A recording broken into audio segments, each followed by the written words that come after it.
Pronto, iniciou a gravação. Deixar o chat aberto. Eu tenho duas telas, não achem estranho se estiver olhando para cima, que é a minha tela maior, com a apresentação fica aqui, e embaixo eu consigo ver vocês e ver se vocês escreveram alguma coisa no chat, mas conforme eu for apresentando, vocês podem levantar a mão, falar, tá? Para a gente trocar bastante ideia aí. A gente está chegando no final do nosso módulo, hoje é o último dia. Assim, aquilo que eu sempre falo, né? Quando eu vou falar de câncer, numa pós que não é de oncologia, que é muito interessante a gente ver despertar nas pessoas que nunca imaginaram pensar em trabalhar com pessoas com câncer, um calorzinho no coração pela nossa área, né? A gente vai finalizar hoje, mas vocês têm os nossos contatos, então vocês sabem que a gente sempre está aí à disposição. Se daqui, sei lá, uns meses vier uma pessoa, né, com alguma sequela ou em tratamento oncológico, se vocês quiserem tirar dúvidas, a gente está sempre à disposição aí de vocês. Pouquíssimas pessoas não fizeram as avaliações. Se algum de vocês não fez, tenta fazer ainda hoje. Amanhã a gente vai bloquear, né? Mandar já as avaliações. Tem uma outra uma outra pessoa que mandou esses últimos 2 dias que a gente ainda está corrigindo, mas a gente vai corrigir, né, o quanto antes para liberar para vocês. A pesquisa de satisfação também é importante, né? Para a gente ter noção do que a gente pode melhorar, inclusive a parte de escrita, né? A maioria das pessoas não escreve sugestões, enfim, mas é importante para a gente saber o que vocês acharam, o que podia melhorar para as próximas turmas. Bom, deu 19h40. Eu vou começar. Alguém quer falar alguma coisa antes de eu começar?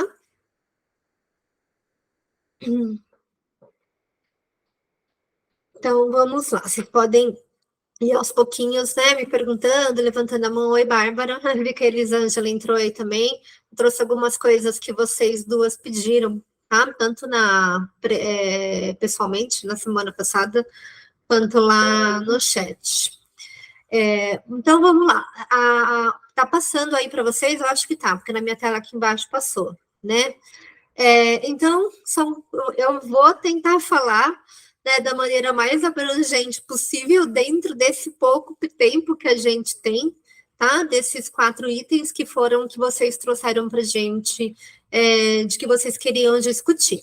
Então, aqui, câncer de mama, a Elisângela falou, né, semana passada, que queria entender de modo geral o tratamento. Eu trouxe aqui para vocês um resumo que eu faço para os meus alunos da residência, para vocês entenderem de modo geral os tipos, subtipos e o que cada subtipo tem de tratamento, né? Que acho que foi mais ou menos essa ideia que a Elisângela queria. Quando a gente fala que câncer não é uma doença, são centenas de doenças. Quando vocês pegam câncer de mama, olha essa tabelinha aí. Quantos tipos histológicos diferentes tem de câncer de mama? Então, numa mesma região do corpo, tem diferentes tipos de câncer de mama. Dentre esses, de longe, o mais comum é esse primeiro, que é CINI. CINI vem de carcinoma invasivo tipo não especial, seguido pelo lobular invasivo. Então, isso é patologia, o anátomo patológico do câncer. Então, a pessoa vai ser diagnosticada com tumor, né, de mama, com câncer, ele vai vir o anátomo patológico e vai vir também a imunohistoquímica. E o grau tumoral. O que é o grau tumoral? Né? O quanto que aquela célula, ela já perdeu a caracterização inicial dela. Então, quando vocês virem, né, não sei se vocês já viram algum laudo, é um câncer grau 1, grau 2, grau 3, a maioria vai até grau 3, não vai até grau 4. O que é isso? Volta lá nos primeiros anos de faculdade, quando vocês aprenderam embriogênese, né, a gente tem as nossas células-tronco, que quando a gente está sendo formado lá no útero das nossas mães, elas se diferenciam. Então, se eu falar para vocês, pensa no neurônio, vocês vão pensar nisso? Pensa numa célula muscular, vocês vão pensar nisso. Por quê? Porque as células são diferenciadas para aquele tecido. Um câncer, ele vai tendo mutações, e essa célula, ela vai perdendo aquela diferenciação original. Então, se o patologista pega, por exemplo, um tumor cerebral, e aquela célula não parece um cérebro, ela perdeu essa diferenciação, quanto menos diferenciada for essa célula, ela já teve muito mais mutação. Então, maior é o grau tumoral. O grau tumoral é exatamente isso. Quanto maior, mais agressivo, porque essa célula, ela já perdeu aquela característica original dela. Tá? Então, vai vir, né, o tipo histológico, o grau tumoral, e vai vir a imunohistoquímica também, tá? E por que é importante vocês terem noção disso? Não precisa decorar, tá? Mas só para vocês saberem, essa é a tabelinha que eu gosto de fazer. A imunohistoquímica é uma análise que o patologista vai ver a que aquele tumor responde e algumas características específicas dele. Os tumores de mama respondem a hormônios, né? E a gente tem o HER2, que é um componente conhecido, lógico que devem existir centenas, mas pouquíssimos são conhecidos. O HER2 é um componente que está ali na membrana celular, estimulando a divisão celular, tá? E isso vai vir na imunohistoquímica. Então, primeiro, tá? O patologista vai ver se aquilo responde a hormônio. Os tumores que respondem a hormônio, estrogênio e progesterona, são chamados de luminal.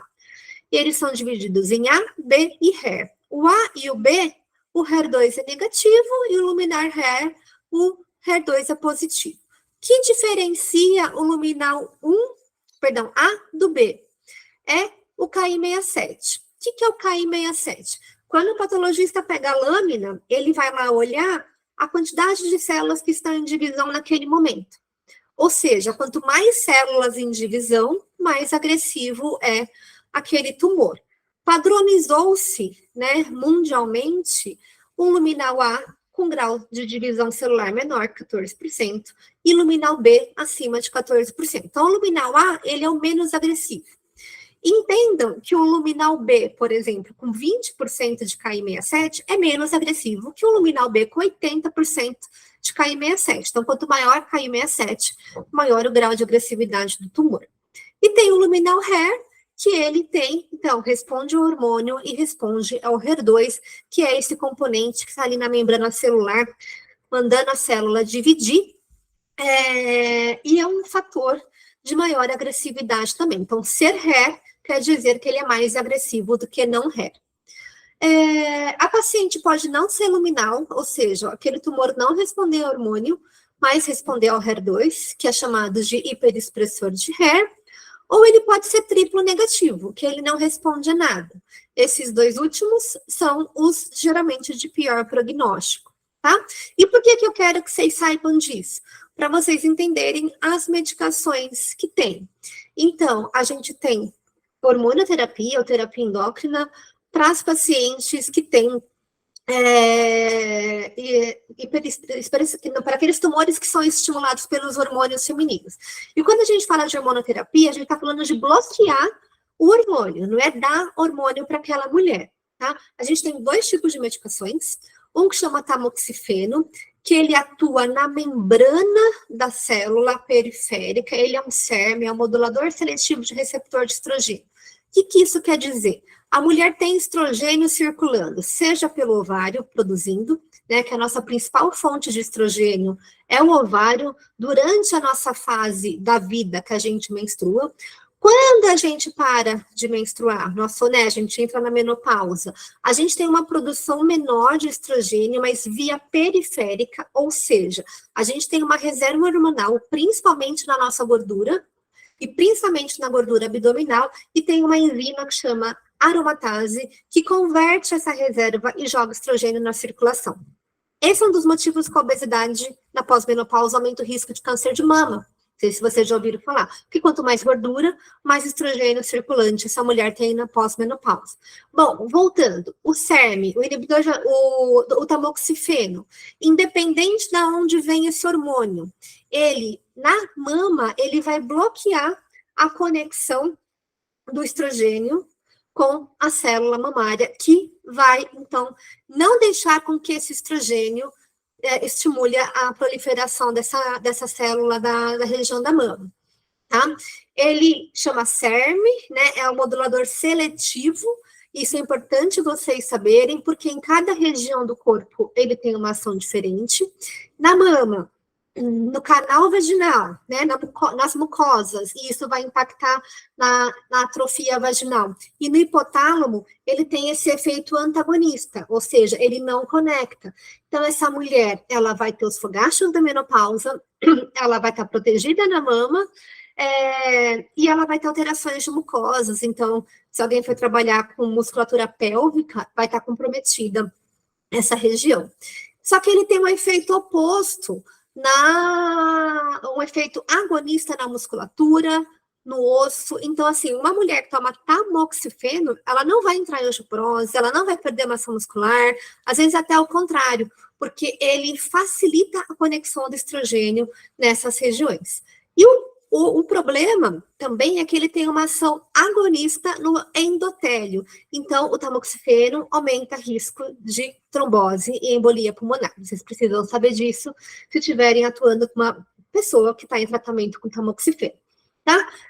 Naquelas mulheres na pós-menopausa, além do tamoxifeno, a gente tem uma outra alternativa de terapia hormonal, que é o inibidor de aromatase. Eu não falei que na pós-menopausa tem uma enzima chamada aromatase que converte essa reserva hormonal em estrogênio e joga na circulação?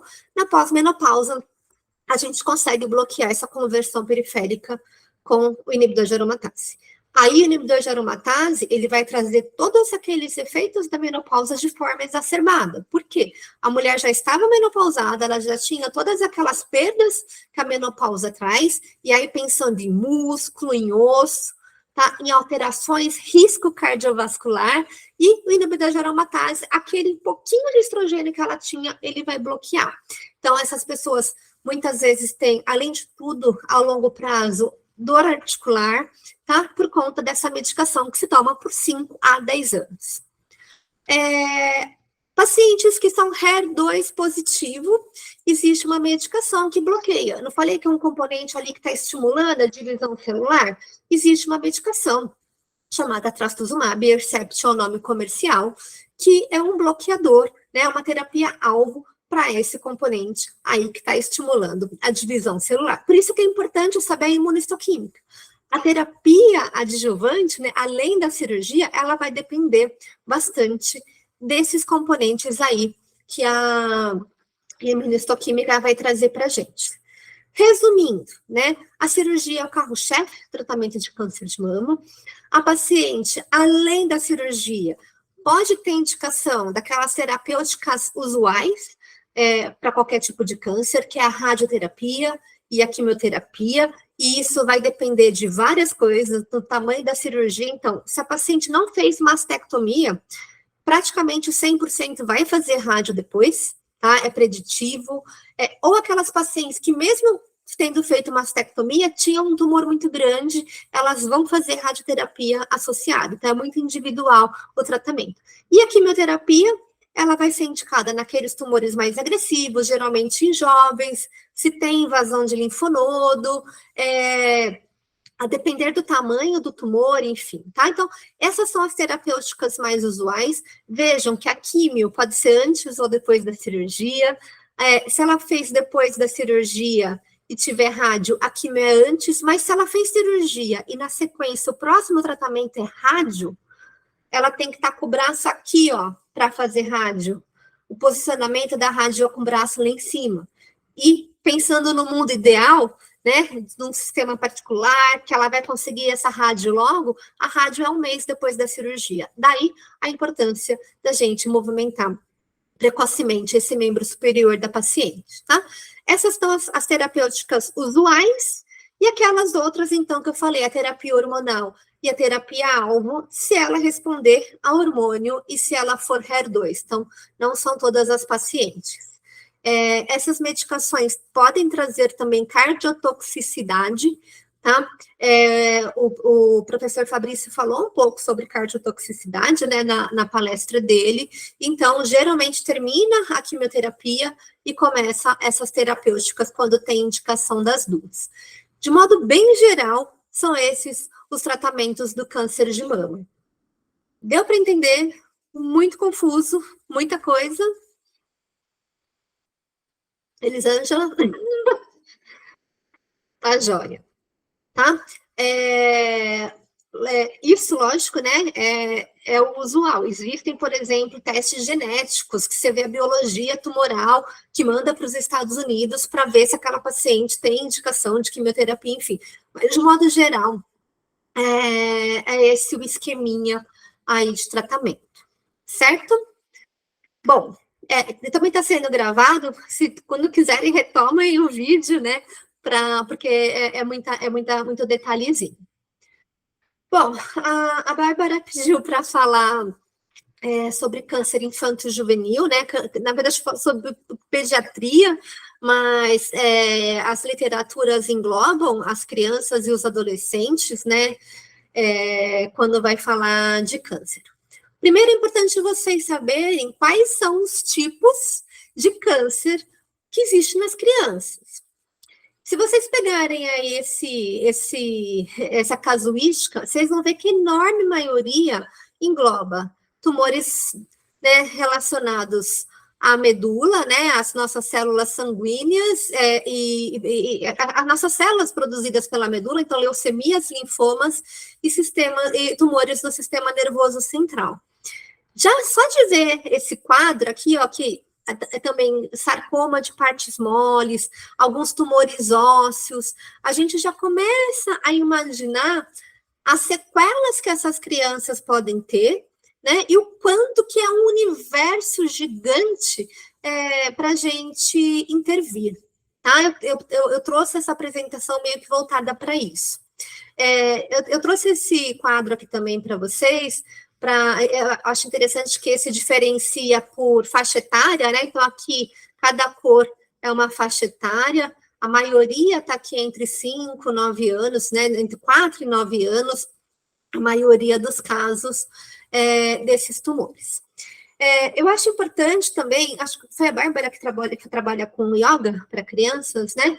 Quem trabalha com criança, conhecer os sinais, né, de câncer. Esse quadro aqui, ele esse esqueminha do INCA, né? O que acontece?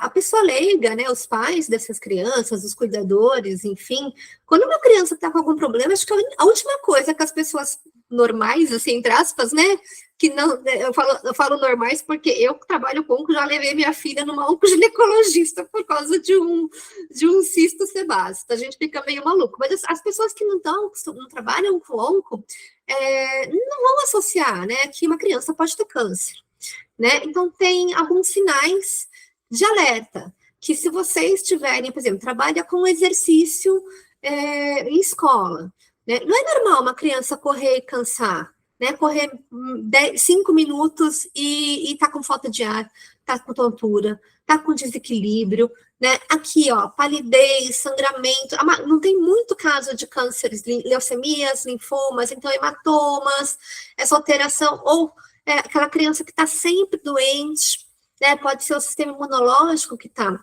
comprometido, edemas, então linfoma, muitas vezes dá edema na região, né? Na verdade, dá linfonodomegalia, e parece que a criança está inchada, inchaço abdominal, dor o tempo todo, né? Dor muscular, dor óssea, letargia, então, alerta para esses sinais, né? Esse quadro eu acho interessante, o que ele mostra aqui, lógico, né? Pode ser várias coisas, pode não ser câncer, mas é importante a gente saber que isso existe, né? Tem os diagnósticos diferenciais, e se vocês encontrarem, né, alguma criança com um desses sintomas, é bom sempre alertar os pais, os cuidadores, os responsáveis, para que procurem o pediatra para ver se está tudo bem, tá? Porque às vezes a gente precisa de um olhar de fora. Não sei se vocês seguem o caso do Thiago Leifert, que ele jornalista esportivo, que a filhinha dele teve neuroblastoma, né? E eles contam que a mãe falava, ela tá com o olhinho estranho, e ele falava, imagina, isso não é nada, você é muito noiada. E geralmente é assim, né? Um às vezes até se preocupa e o outro fala, não, isso não é nada. Então, e eles falam, né? Se eles conhecessem os sintomas, tem uma campanha muito legal, depois vocês quiserem buscar, de olho nos olhinhos, né? Porque o neuroblastoma é aquilo, pode dar nistagmo, quando tira a foto, o olho que tem o tumor ali atrás, ele fica branco, que nem o olho de gato.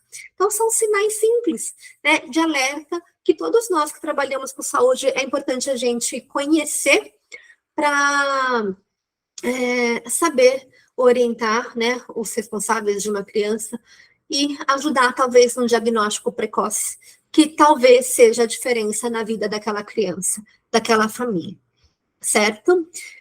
Mas e exercício, né? É seguro fazer, né? Essa imagem aí é de um artigo, desse artigo aqui, que ele traz que sim, né, que os exercícios são seguros e benéficos. Parece que eu vou chover numa molhada aqui, né? Todo mundo fala isso, mas o que eu faço? Depende, né? Olha o quanto de alteração que essa criança pode ter. É um tumor do sistema nervoso central? Operou, não operou? Ficou com uma sequela neurológica? Fez uma amputação? Tá com dor? Emagreceu porque tinha uma massa abdominal, não consegue comer, né? Ficou muito tempo internada, né? Vai depender muito, né, da característica. Então, a avaliação aqui vai ser essencial, né? Então, é importante a gente entender que essa criança, conhecendo os tipos de câncer, ela pode ter diversas sequelas diferentes, que só com uma boa avaliação a gente vai conseguir traçar o nosso tratamento. Eu trouxe alguns artigos aqui, depois eu vou colocar essa apresentação, eu vou pôr o PDF lá para vocês, tá? Junto com a gravação, o PDF da apresentação. Se esses artigos não tiverem no PDF, no material de vocês, eu mando, né, no mesmo lugar lá. Existem vários artigos, né? A gente poderia ficar um dia inteiro falando sobre pediatria, mas eu achei interessante que ele traz alguns protocolos. Aqui eles eram para crianças internadas, que internavam, não era cirurgia, elas internavam para fazer a rádio ou a químio de 6 a 18 anos, a grande maioria, leucemia ou linfoma. E aquilo, eles fizeram uma estratificação, né, de o que eles conseguiriam fazer a depender da condição daquelas crianças no hospital. Então, aqui eles estratificaram aquelas que conseguiam andar, mas não estavam em algum tipo de isolamento, mas daqui a pouco eu vou falar sobre leucemia, transplante de células-tronco, e vocês vão ver que no período, né, principalmente quando é transplante, pré-transplante, a imunidade dessa criança está muito baixa, então às vezes ela fica no isolamento reverso, né? Ela está no quarto de isolamento, mas não porque ela está contaminada, mas porque ela não pode ter muito contato com o meio externo. Então eles fizeram uma categorização aqui, né? Ela consegue andar, mas está isolada, consegue andar, não está isolada, ou se ela está restrita ao leito. Esse protocolinho vai estar aí para vocês, né? Não vou ficar lendo, mas é um protocolo de um estudo, né? Não precisa ser assim. O que eu quero trazer a gente consegue, né, traçar, mediante a avaliação, mediante as condições do lugar que a gente está, diferentes protocolos a depender da condição daquela criança. Aqui eles colocavam, né, exercícios de cardio, musculares e de equilíbrio, e iam mudando aí ao longo do dia, davam um descanso para as crianças no fim de semana. E eles viram, né, que com a instituição do protocolo, eles tiveram aí melhora, né? Na verdade, eles conseguiram, com a instituição do protocolo, minimizar as perdas cardiorrespiratórias que o tratamento causava. Então, a gente tem sim evidência em pediatria, né, de que o exercício físico é importante, inclusive para a prevenção dessas sequelas. Aqui é um outro artigo que ele também, eu acho muito interessante, que ele traz, né, da mesma forma, alterações que essas crianças podem ter, né, desde assim, a limitação nas atividades de vida diária, perda de força muscular, aqui as neuropatias, né, a fadiga, dor, enfim, né, da mesma forma, essa criança ela pode ter diversas complicações. Aqui eu acho muito interessante que eles trazem a importância da equipe multidisciplinar ou interprofissional e que a gente pode trabalhar com essas crianças em diferentes lugares, no hospital, mas também quando essa criança já voltou para a comunidade, né? E vocês vão entrar agora na pós-hospitalar, eu imagino que os professores vão falar muito disso, né? O quanto que um tempo prolongado de internação pode causar de déficit, a fraqueza fraqueza muscular adquirida na UTI, né? Que às vezes o paciente vai de alta, mas você vê que o paciente que saiu muito debilitado, a mortalidade a longo prazo ela é muito mais alta do que um paciente que saiu com um status performance melhor. Então, é importante que a gente consiga trabalhar essas crianças em diferentes fases do tratamento, em diferentes locais. E aqui, era uma revisão aqui, na verdade, né, esse exercício, esse artigo, e né, eles trazem diversas abordagens, né?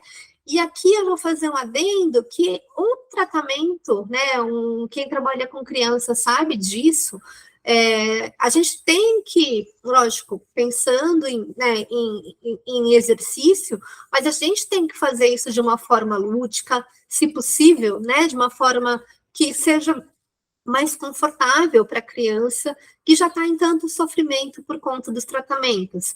Então, videogame, música, enfim, né, brincadeiras. Aqui, se tivesse um terapeuta ocupacional junto, então, não sei se tem algum na turma, muito importante para trabalhar essa questão da motricidade, junto com a questão mental.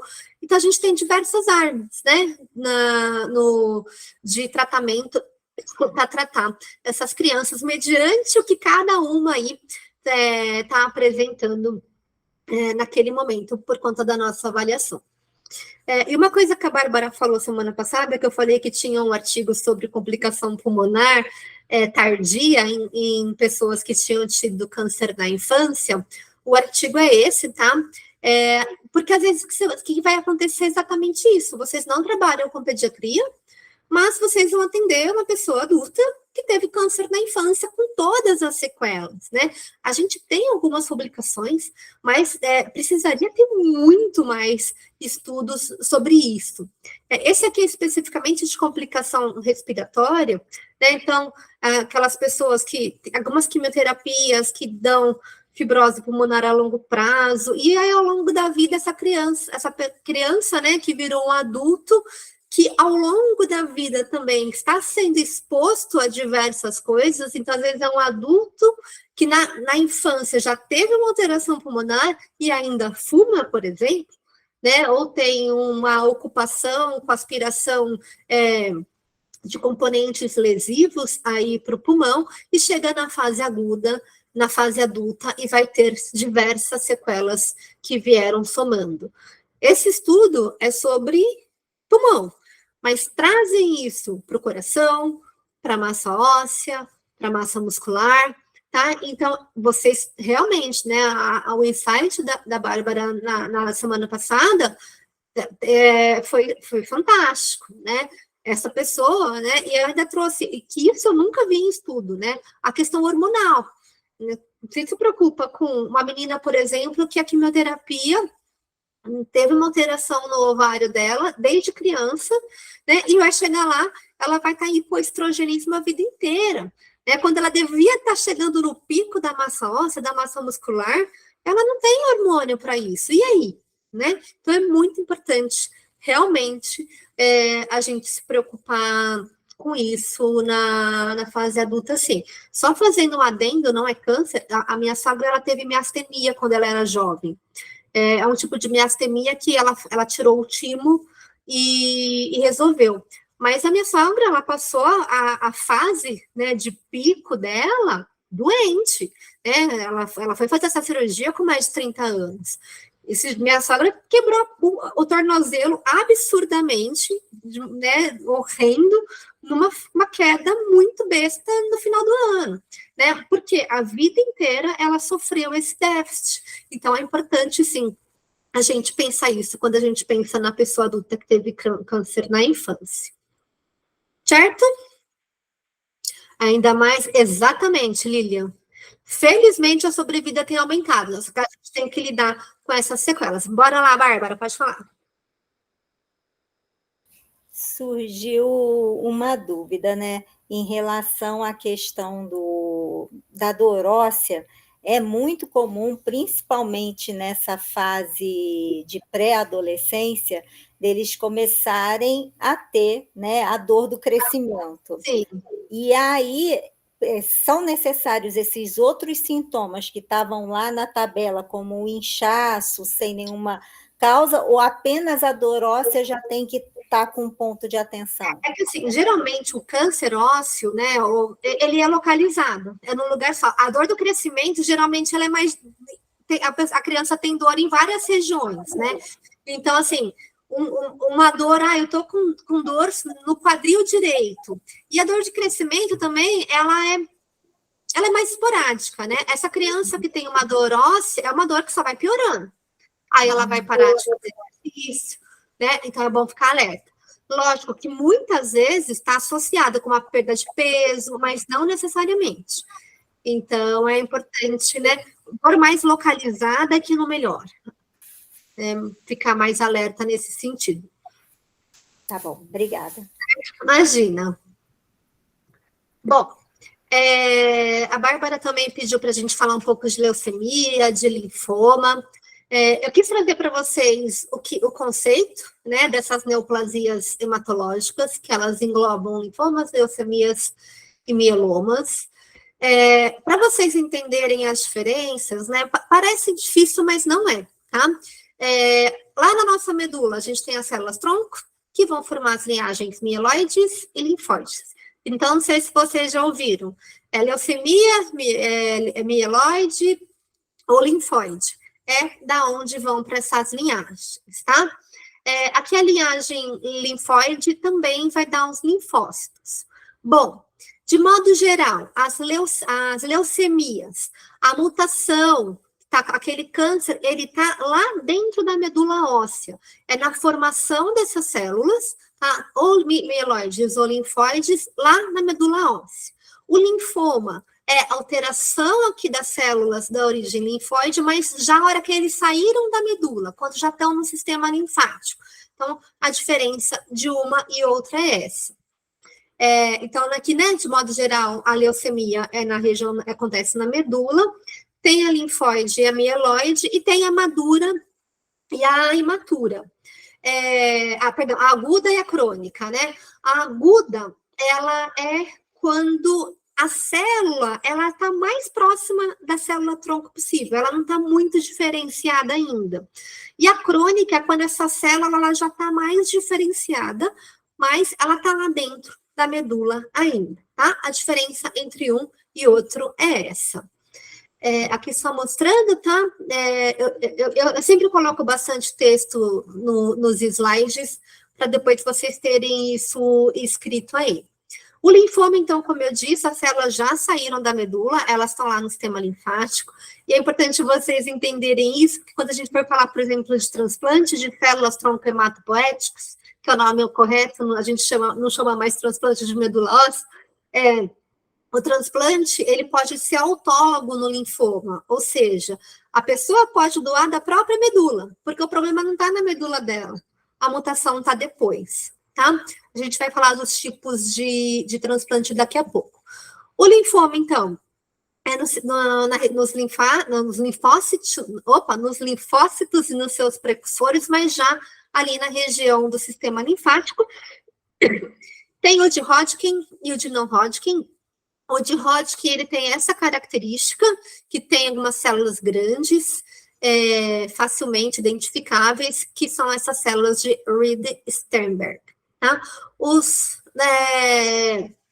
de não Hodgkin são diversos outros tipos que não o dessas células maiores aí. Bom, Tratamento das leucemias e dos linfomas. Pode envolver rádio, químio, nos linfomas, até a depender existem massas, por exemplo, em mediastino, tá? Às vezes pode ter um outro tipo de cirurgia, mas geralmente a químio resolve, as terapias-alvos e a imunoterapia. E isso vai ter seus efeitos colaterais, tá? Só trazer para vocês a questão do mieloma. O mieloma é um tumor ali nas células plasmáticas, nos plasmócitos, vai ter uma alteração aqui na produção de imunoglobulinas, e vai ter também alteração da função óssea. Então, geralmente, tem lesões osteoclásticas, né? Deixa eu mostrar aqui na foto, eu já mostrei no primeiro plantão, aquelas lesões, aqui, lógico, aqui é um caso bem grave, tá? É uma paciente que já chegou no nosso hospital paliativa. Isso essa imagem, né, com esse monte de, entre aspas, buraco na região óssea, ela é bastante, aqui é um paciente, na verdade, é um homem, é bastante característica. Eu não vou me aprofundar em fragilidade óssea, eu falei um pouquinho sobre isso no primeiro plantão, depois vocês voltam lá. Eu coloquei lá a tabelinha de Mirios, de quantos % de comprometimento ósseo, para colocar em pé ou não, enfim, tá? Mas é importante vocês saberem. Muitas vezes o paciente chega, por exemplo, a físio com dor nas costas e, sei lá, vai fazer um raio-x e tem um achado incidental de uma coluna com esse padrão aí de alteração do mieloma, tá? Aqui são os tratamentos do mieloma, algumas medicações específicas, né, como os bisfosfatos, além do transplante, além da químio, e os inibidores de proteasoma, a imunoterapia também entra aqui no tratamento do mieloma.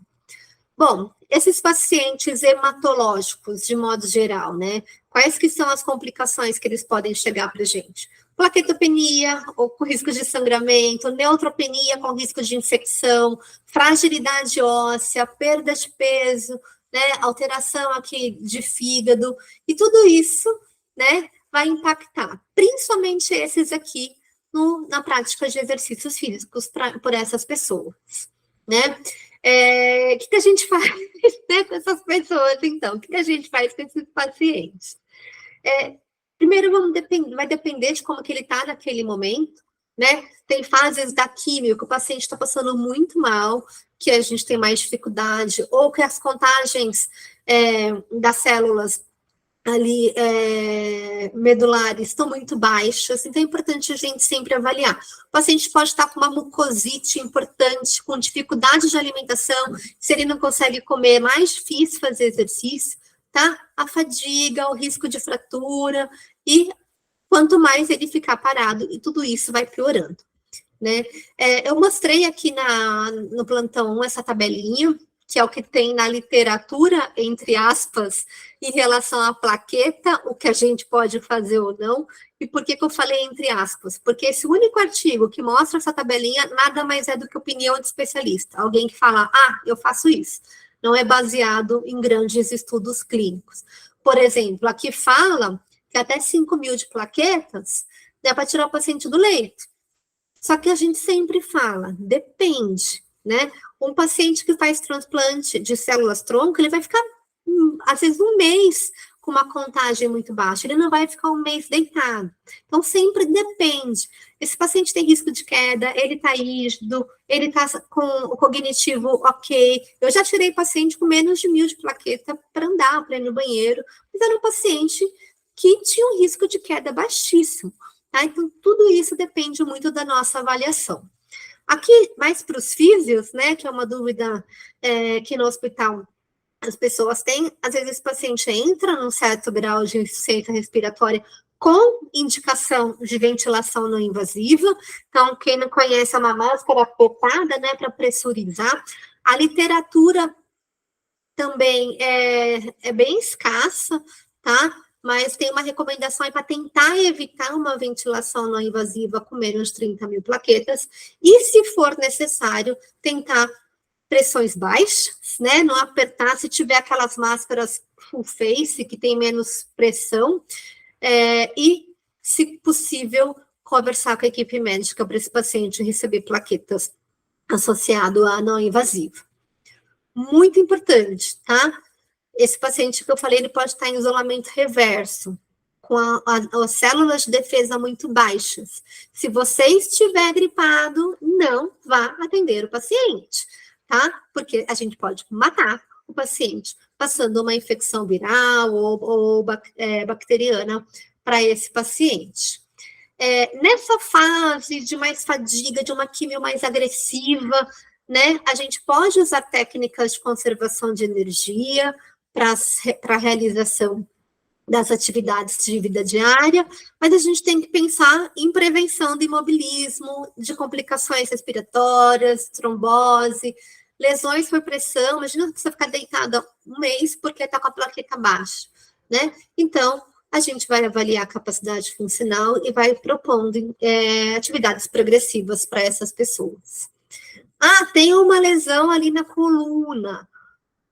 Talvez usar órtex, né? Não pode descarregar muito peso em membro inferior, uma fragilidade óssea de membro inferior, mas a parte superior, ok. Usar o andador. Então, a gente tem que avaliar e talvez usar de órteses para facilitar essa mobilização aí do paciente.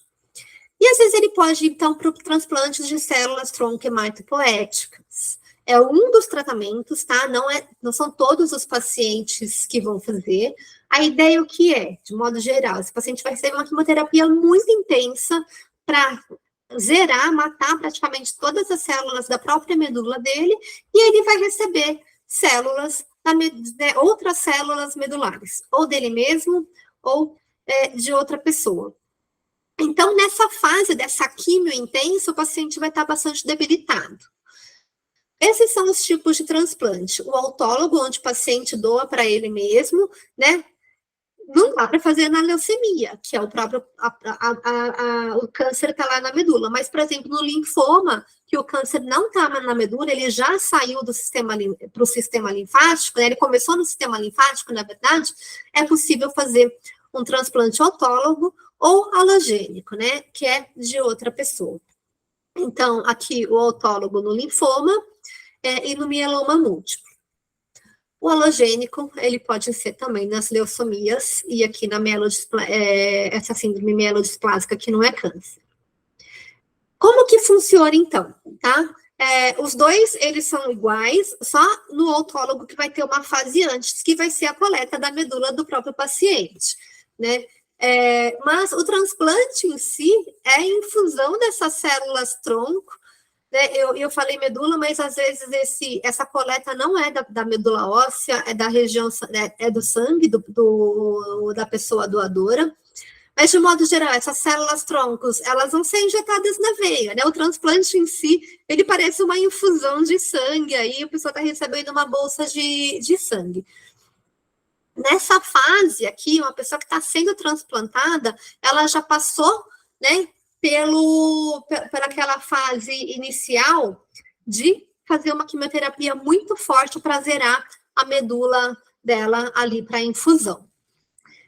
Nos primeiros dias após, então, né, essa medula ela está zerada e o que ela recebeu de células tronco ali tem que começar a funcionar. Isso geralmente, esses exames começam a subir, chegar perto da normalidade, ali 30, 40 dias depois do transplante, que é quando a gente chama, a medula pegou, né? Quer dizer que essa contagem começou a subir e manteve. Se começou a subir e começa a cair, quer dizer que a medula não pegou.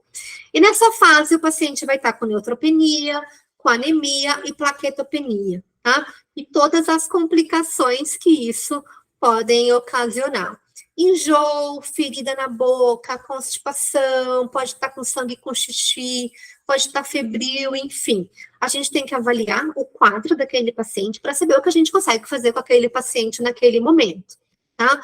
Então, aqui é uma linhazinha do tempo, né? A alta hospitalar, geralmente, ela é aqui na fase da pega da medula, que eu falei, o paciente vai ficar um mês deitado, né? Não, a gente consegue fazer muita coisa com a maioria desses pacientes aqui nesse caminho e ele é acompanhado aí por bastante tempo depois. Depois que o paciente vai de alta, depois aí, quando já está chegando nesses 100 dias, pode ter uma complicação, que é a rejeição dessa medula, o sistema imunológico do paciente começar a combater aquela medula nova, né? Que é a que a gente chama de doença do enxerto contra o hospedeiro, e é importante vocês saberem os sinais. Ela pode ser controlada, tá? Com medicação, com imunossupressor, mas alguns pacientes ela é descontrolada, e se ela não for controlada, o paciente pode morrer por conta disso. Então, é importante, se vocês foram atender tardiamente uma pessoa que fez transplante, né, quais que são os sinais da doença do enxerto contra o hospedeiro? Lesões na pele, não é normal ficar vomitando, ter, né, alterações gastrointestinais contínuas, a longo prazo, alteração hepática, então, icterícia, o corpo vai começar a se atacar, tá? Lesões na boca, nas unhas, aqui, ó, perda de peso, alterações pulmonares, então o corpo do paciente vai começar a dor articular, fraqueza, ressecamento, enfim, tá? O paciente vai começar a ter uma doença autoimune sistêmica que, infelizmente, às vezes não tem controle e o paciente acaba indo a óbito por conta disso. Mas, Amanda, mas como que eu vou fazer exercício com esses pacientes nessa fase? Gente, tem muita publicação sobre isso, assim, muita, em comparação a outros tipos de câncer, por exemplo, que a gente não tem muita coisa, tá? Mas tem bastante publicação, sim, em relação ao benefício dos exercícios nesses pacientes, né?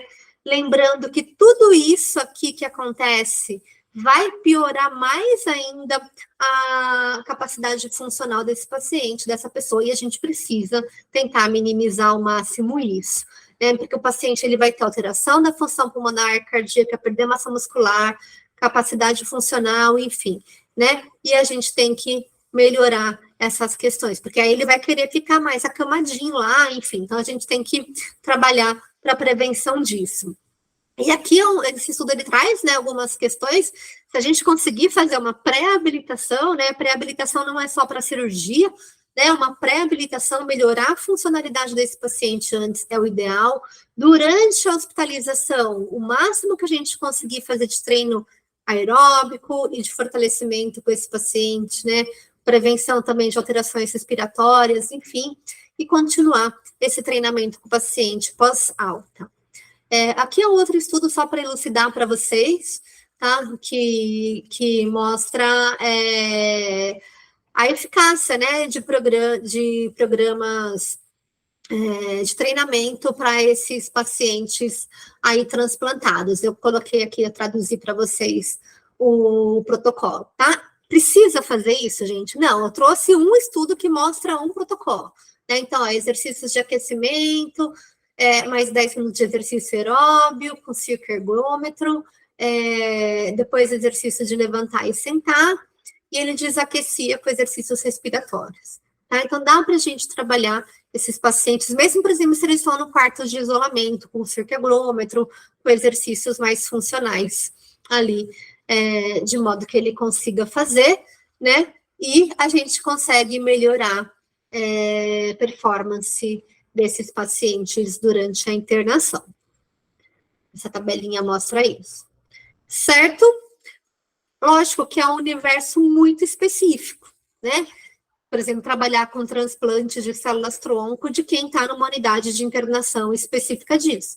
Mas vocês, muitas vezes, vão atender essas pessoas pós-alta, né? Essa pessoa que teve toda essa perda funcional durante a internação é uma pessoa que quer voltar à prática de exercícios físicos, enfim. Então, é importante vocês entenderem todo esse processo aí. Desse tema, dúvidas? Bárbara, deu mais ou menos para sanar? Poxa, bastante, muita coisa.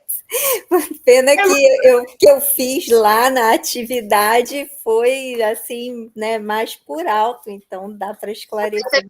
É bem específico. Assim, eu poderia ficar um plantão falando cada um desses temas, né? É verdade. Obrigada. Imagina. E vamos lá, o treinamento da musculatura inspiratória, que acho que é a Bárbara também, né? Deu várias ideias aí. Bom, né, a gente tem músculos inspiratórios e músculos expiratórios. A gente vai falar do treinamento da musculatura inspiratória. Para melhorar de performance, tem tido, assim, aqui eu acho que eu foquei em oncologia, mas tem bastante estudos, não sei se vocês viram em outras disciplinas, para função esportiva, né? Pacientes sem estar tratando nenhuma doença. Mas o que a gente tem para oncologia, né? Que eu vou trazer aqui para vocês. Bom,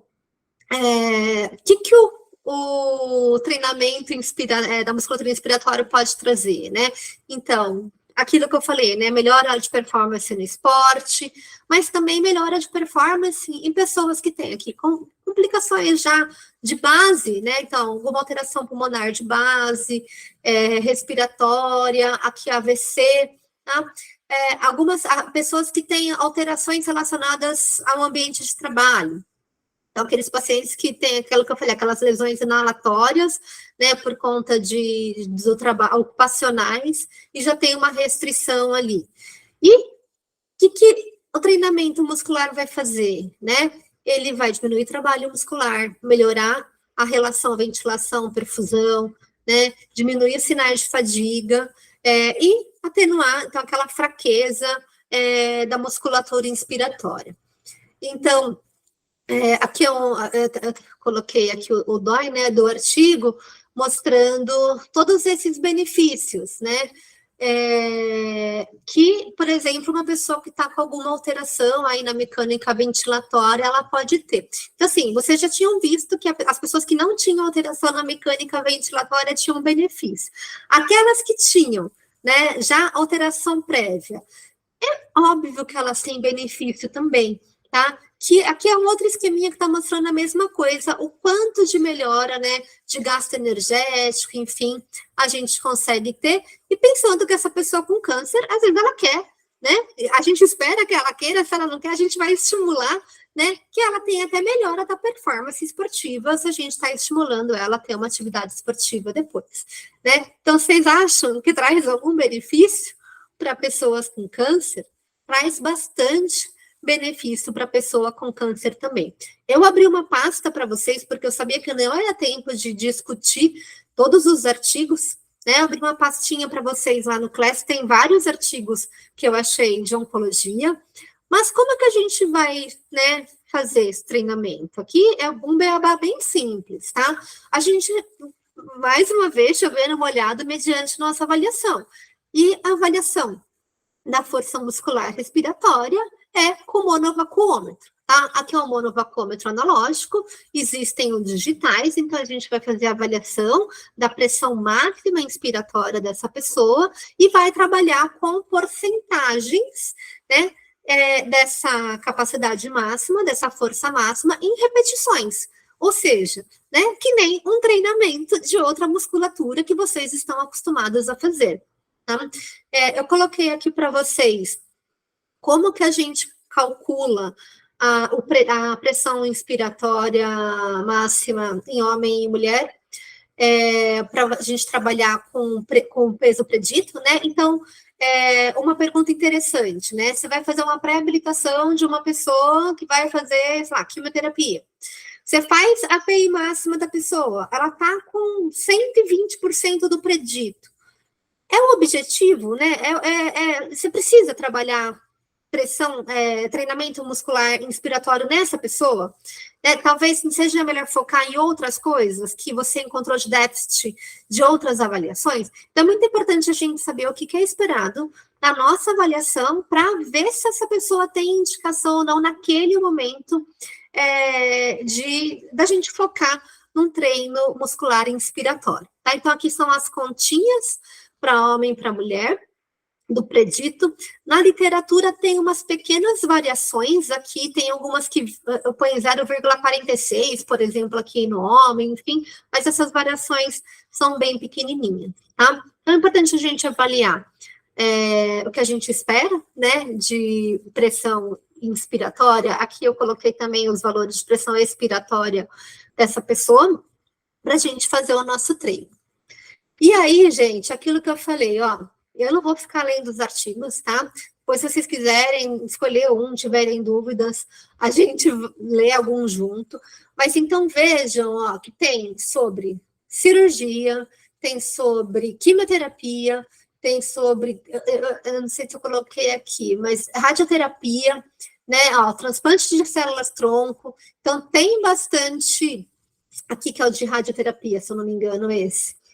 Radiation, attenuate, esse aqui é o de radioterapia, irradiation, lesão diafragmática induzida por radioterapia. Então, a gente tem ação, sim, em vários tipos de tratamento, e a gente já tem estudos bons, mostrando bons resultados, tá? Então, aí é questão da gente pegar esses artigos e se aprofundar, que não daria tempo para a gente se aprofundar. Eu fiz só uma colinha aqui para vocês, né? O que eu faço? Primeiro, qual que é o seu objetivo?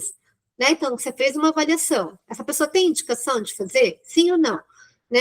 Se for pensar, vocês vão ver, por exemplo, tem estudo que fala pré-segmentectomia por câncer de pulmão. A maioria dos estudos são com câncer de pulmão ou de cabeça e pescoço. Vai tirar um pedaço do pulmão, vai piorar. Aí tudo bem pensar numa pré-habilitação, mesmo se os valores estão normais. Mas você percebe que tudo é olho clínico para saber se tem indicação ou não, né? Qual que é o seu objetivo? Trabalhar mais força? Geralmente, respiração, a gente trabalha resistência, né?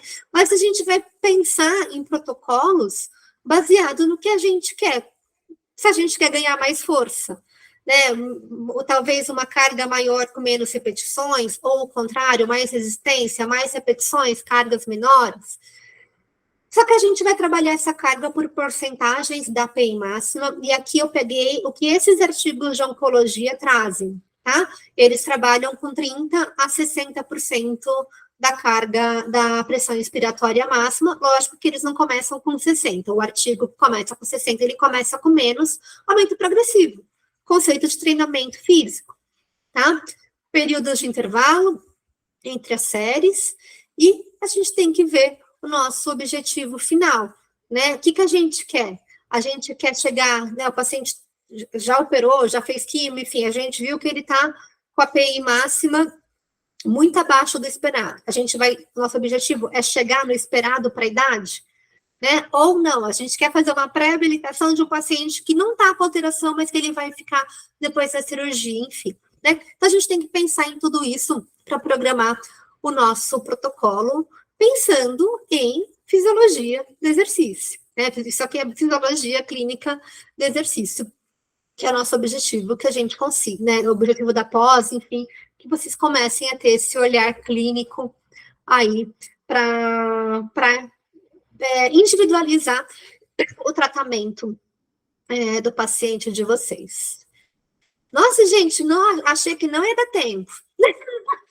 Eu falei que eu falo rápido, desculpa se eu falei muito rápido. Deixa eu parar de apresentar aqui. Opa, parei que vocês sumiram de mim. Pronto. E aí, minha gente? Dúvidas? Eu de verdade jamais imaginaria que eu poderia me interessar por onco. Olha Primeiro, aí. Né, porque aquilo, né, na faculdade a gente, o que tem é muito assim superficial, né? O que eu tive foi mais para a parte de ortopedia, por causa da professora que trabalha com onco, né? E acaba que todo o meu interesse sempre vai para a parte infantil, né? Porque além de ser mãe, trabalhar com criança, tudo isso, assim, não. Já que eu trabalho, quem sabe, de repente, né, eu não posso unir todas essas coisas e ser útil. Que até daqueles artigos lá que você compartilhou, tem um que fala sobre os idosos que sobreviveram ao câncer, né, como que está a saúde dele, e a gente não pensa nessas coisas. Isso é verdade. Nossa, mas que bom, eu fico muito feliz quando a gente o bichinho da onco pega, assim, ó, na pessoa. É assim, é muito engraçado. Quando eu entrei para a faculdade, eu falava assim: eu sou esportiva, cardio nem pensar. Eu terminei a faculdade apaixonada por cardio, Falei, e aí vim fazer fisiologia do exercício, né, com foco na cardio. E aí gostou da aula? surgiu, agora, Que bom, agora não falo mais nada. exato, que bom. Eu fico feliz. Mas é isso, gente. Alguém quer falar alguma coisa?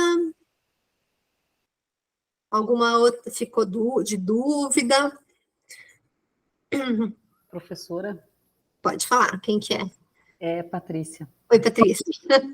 Eu quero agradecer muito, eu acho que assim, essa disciplina acho que me abriu os olhos, tá, para uma série de atividades, porque eu perdi minha mãe muito cedo de câncer, então ela teve câncer antes dos 30 anos, então ela sofreu por 5 anos, teve metástase no final, e eu tive a oportunidade de atender pacientes com câncer no hospital onde ela morreu, acabei desistindo, enfim, e, e vocês me deram outra visão, tanto que eu estou mudando o estágio onde eu trabalho, e já coloquei, assim, já fiz até uma parceria com uma liga acadêmica, com professores oncologistas, para que a gente possa estar direcionando uma certa etapa do estágio somente para esses tipos de pacientes. Então, assim, eu só tenho a agradecer, porque foi uma transformação na minha vida essa disciplina. Muito obrigado mesmo aos professores, porque para mim fez uma diferença na minha vida poder trabalhar coisas da minha infância.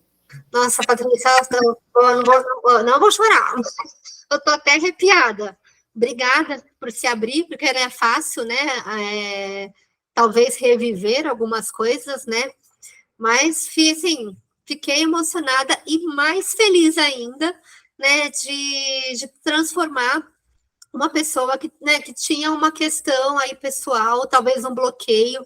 E aquilo, né, gente, câncer tá aqui, né? Antigamente a gente falava, não, comigo, minha família, não, mas o câncer, ele tá aí, nas nossas famílias, né? Às vezes com a gente, e a gente desbloquear esse bloqueio que a palavra, porque é uma palavra que durante muito tempo, né, foi muito pejorativo falar, nossa, as pessoas às vezes nem falam a palavra, até hoje, né, aquela doença, o estigma, e fico feliz de ter desbloqueado isso em você, e eu tenho certeza que essas pessoas aí que você vai atender vão ter um plus a mais, né? Além da competência, um amor a mais aí no atendimento. Quero acompanhar depois. Não sei se você está me seguindo no Insta, eu vou te procurar lá, se você tiver, para eu seguir o teu trabalho. Vou seguir sim. Muito obrigada, viu? Obrigada a vocês. Mais alguém, gente? Bom, eu vou falar de novo o que eu falei no começo. Se alguém ainda não fez a prova, por favor, não deixe de fazer, que amanhã, a hora que eu acordar, eu vou bloquear já as questões, tá? Se alguém fez nos últimos 2, 3 dias e ainda não foi corrigido, a gente está terminando de corrigir para liberar. E a pesquisa de satisfação também é importante de preencher, tá bom? Bom, gente, vocês têm meus contatos, tá? Eu estou escrevendo, peraí, vocês têm no WhatsApp, né, no grupo, mas o meu celular aí também, tá? Podem me escrever. Lógico, assim como a Bárbara, eu também tenho filho, às vezes a criança está aqui, a gente não consegue responder no dia. Você acha que deixa eu colocar, você seguiu essa manta errada?